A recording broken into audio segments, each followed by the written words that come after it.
The urban class, or urban locating. Now, the purpose of the urban level is to simulate the work of both historic and modern urban hunting dogs. The fundamental features of the urban locating working test are to show the dog's ability to locate a quarry in a decidedly human environment. Now, the term built environment should be utilized here and defined as any surroundings that are human-made or used for human activity.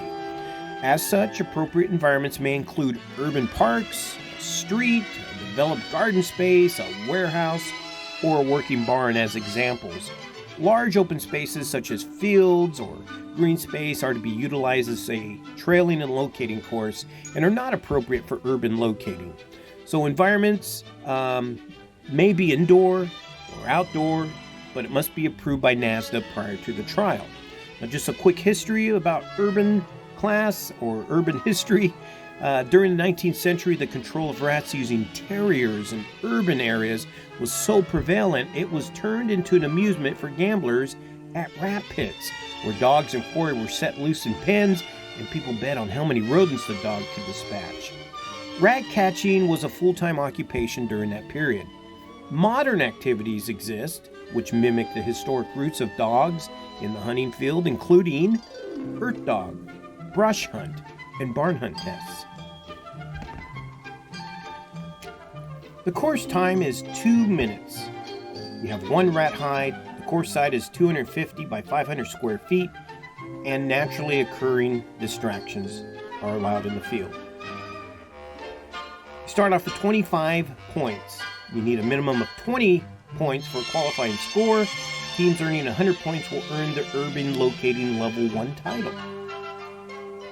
Now, dogs must compete on a leash at all levels. Leash may be up to 30 feet long and of any material. Flexi leads are not permitted. Pottying on the course is not permitted. Any dog who potties in the search area will receive a non-qualifying score.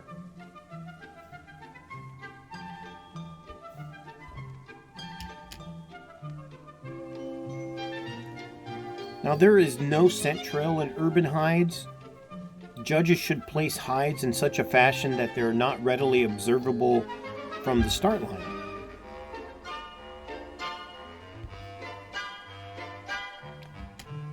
Now, the hide should not be readily visible from the start line. The hide will be placed no closer than 4 feet from the start and may be partially covered. Example, like in a drawer, slightly ajar, under a crate, in a box, under rocks, up in a tree, believe it or not, held by bungee cords. But at the level 1, the hide should be accessible to all sizes of dogs. And the hide may be elevated no higher than 24 inches from the ground level. And hides must age for at least 5 minutes prior to the start of the class. Now, here's an example of a start line. We usually put 2 flags, wide enough for big dogs or dogs of all sizes to go through. And please make sure that you and your dog go between the flags when you start and you start the cross line. Some dogs or some owners forget about that and their dog goes off to the left and don't go over that. You'll get some points deducted for that. So make sure the team goes through the start line.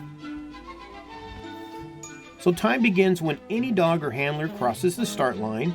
Time stops when the judge calls the mark. The call shall be yes. So when your dog finds it and the judge sees that it is a true indication that the dog is found, that you'll hear the judge say yes. The handler may verbally encourage and communicate with the dog, provided it does not interfere with the search. Deductions will be taken for handlers who face the hide intentionally, stand near the hide, show the dog the hide, or handle in a way which the judge deems is leading the dog to the hide. So make sure you have a loose line. You can talk to your dog, get them to search in different areas, but just don't show them the hide. Let them work it out. Now remember, there is no handler line in urban locating, or no scent lines. And the hide is still known to the handler at levels 1 and 2. It's just level 3 where it's a blind hide and you don't know where. So at level 1 and 2, you'll know you know where the hide is, and you just don't guide your dog to the source. The dog must actively work the scent pool and locate the quarry independently. Then once your dog finds the hide and the judge says yes, your dogs can be rewarded in the quarry area. Dogs must be given the opportunity to be shown the quarry and be rewarded at the quarry if the handler chooses. Now here is an Urban Locating Trial 1 example run.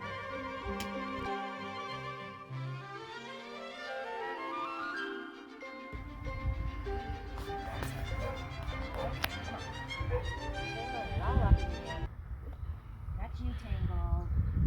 Okay. We might be ready, yes. Okay. Well, you can go when you are ready. Okay, that's good news. Just hold my hand. Jeez.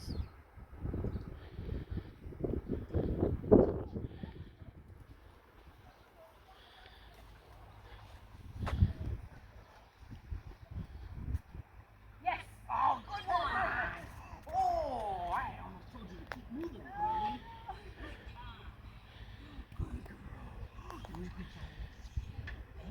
Good job. Urban Locating Level 2 is just like Level 1, but your time is increased to 3 minutes. You still have 1 rat hide, and at least 1 significant distractor is present. The rat may be elevated no higher than 48 inches. Urban Locating Level 3, or UL3, the time is increased to 4 minutes. You have 1 rat, and the rat is unknown where it's going to be. It's hidden. And between 1 and 3 significant distractors, at least 1 false quarry will be in the search area. The hide should not be readily visible from the start line because it's hidden. The hide will be placed anywhere in the search area and may be covered or inaccessible. Example, in a closed container, in a closed drawer, under an object, high up in a tree, or on a pile of pallets, or on a bunch of bales. The hide may be elevated no higher than 72 inches from the ground. Hides must age at least 5 minutes prior to the start of a level. Now, since they're hidden and you're not able to see where the hides are, you're going to have to sit in a blind, in an area where you cannot see where the judge is hiding it, not see any of your other competitors running so you can see where it's hidden. You are stuck in a blind. So thank you for checking out Urban Locating.